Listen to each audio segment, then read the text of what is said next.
I got a DM the other day, somebody who was like, yeah, it's easy for you to build this brand because you already have this big audience. I was like, dude, just start. He was discouraged by the fact that he had no following, he had no audience, etc. 99% of people who are watching this do more cool shit, and then you'll have cool shit to talk about rather than regurgitating other people's stuff. But for everyone who sees the overnight success, right? What I want you to do is go to my podcast and look at the timestamp of my first episode. It's 2017. 5.5, 6 years ago, it just now hit the top 10.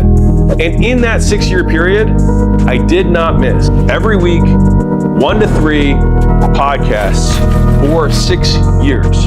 And so people are making podcasts and thinking in 90 days they're somehow going to blow up. When the reality is that you're finding your voice for the first year. You're figuring out what way you communicate. You're learning how to teach, how to entertain, how to present. You're learning how to speak. And you're also learning about the stuff that you're learning meantime, right? Like in that period of time, I might not have had as much stuff that was as cool in the beginning that applied to as many people, because the first 150 episodes is just me talking about how to run a gym better. Right around 150, I start talking about marketing in general, because that's what I was into at the time. And then I start talking about sales, and I start talking about business in general and M&A and things as they've evolved over time. And so the subject matter, as well as my skill in delivering it, both improved over that period of time. And now the podcast is top 10 on entrepreneurship and very high ranks in business. Next to names that I looked up to my whole career. I'm like, holy cow, I'm like, we just went about this guy that I've been looking up to my whole life. It doesn't take 90 days. It takes years. If you think in days, the time's gonna pass no matter what. But if you can think in decades, when you make your goals, when that decade does pass, it'll show that you were thinking that way. Right? Not the outcome of the goal, make the action the goal. If the action is, did I make the post, did I make the reach outs every day, then you're a success. You check both boxes. I want to tell you a quick story. So there was a guy who started at the first gym with me, same day. All right, and we've been friends since then. And I started my gym, and then he started his gym, and then he started a chain of gyms, so we went in parallel, all right?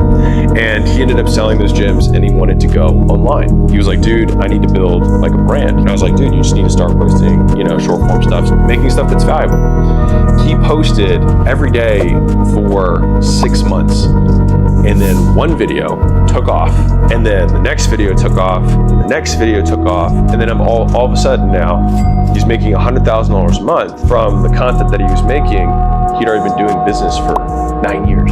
And then all of a sudden it took off, and he messaged me. He was like, I'm super grateful that you told me to do that. And so he did the post and he did the reach outs. And what ended up happening is that earlier on, he would have videos that would start taking off. He would start doing reach outs, he'd start making sales, and then he'd make some money, and then he would slow down. And then all of a sudden you get in scarcity mode once he was like, oh shoot, there's no money coming in. And then you start making content, start doing reach outs again, and then you make money again. And he was like, dude, how do I break the cycle? And what we did was we shifted what he was focusing on, because he was focusing on the sales he was making, he was focusing on the money he was making, rather than focusing on the process. You are not successful in my eyes because whenever you see some outcome, you stop the activities, which means you don't have the trait of consistency. I was like, the reason you aren't where you want to be is because you can't do things repeatedly. And so most people can't do one thing over and over again. You need to be able to do the doing without seeing the result of your doing. And you have to keep doing it. And if you can keep doing things independent, and this is both ways, if it goes really well, you keep doing the thing that got you there. And if it's not going well, yet, you keep doing the thing so that you get good enough that one day it will. And that's the shift that most people don't make.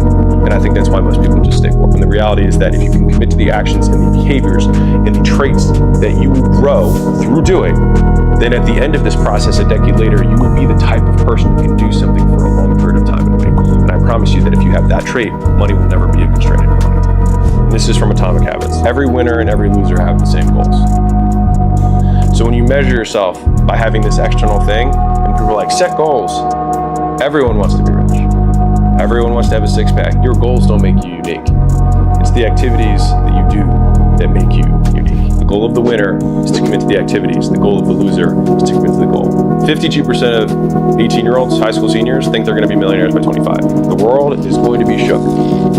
Many of you will fail. And that's because most of you have the same goal. 52% you think you're going to be a millionaire, right? That's just the math. But only a small percentage will, because if you want to be a millionaire, you're not going to focus on making $1 million. You're going to focus on the stuff that makes $1 million. And so when you can divorce the activities from the outcome, then you can focus on the doing, which whether your income does this over that period of time, your self-esteem remains the same because you're committing to what you can control. If you can make that shift, It will change your life. So I started making podcasts 6 years ago. I committed to that process. When I signed on with a YouTube vendor a few years ago, on the first call I said, I'd like to have this channel be something in 5 to 10 years. I was like, we'll look at it then and see if it was worth continuing to do. I was like, but I'm in for a decade. And he stopped me afterwards. He was like, I've literally never had a client say that to me, ever. He's like, they're all like, how can I get leads in the first 90 days from YouTube? And like, blah, blah, blah. And I was like, if we're making progress, I'm good. I will commit to that. I think that if you can think that way, you'll get what you want. And then people will ask you a decade from now, man, how did you have this overnight success? And blah, blah, blah, blah, blah. And aren't you like, don't the followers and the fans, like, how does it not get to your head? And you're like, because it was never the goal. And so I feel just as good at year 1 as I do at year 8, because the activities that I committed to remain the same. If you can think that way and you can shift your perspective, it'll decrease your emotional ups and downs. And I think we all need ways to decrease our emotional ups and downs in the game of business, because like we need to have second lives and third lives and fourth lives. And the way to do that is to not put your life, your game playing life, in something that you can't control, but putting all your game playing life in the things you can. Right now, we just crossed our 400th episode. 400 episodes. Like if I did one a week, that's 52. 1 a week for a year, that'd be 8 years of doing that if I had 400 episodes. I'm at like year 6. If you make 400 long form pieces of content, I guarantee you that your following will be bigger than it is today. Well, how long is that going to take? As long as it takes, because the goal was never the outcome. The goal was to do it.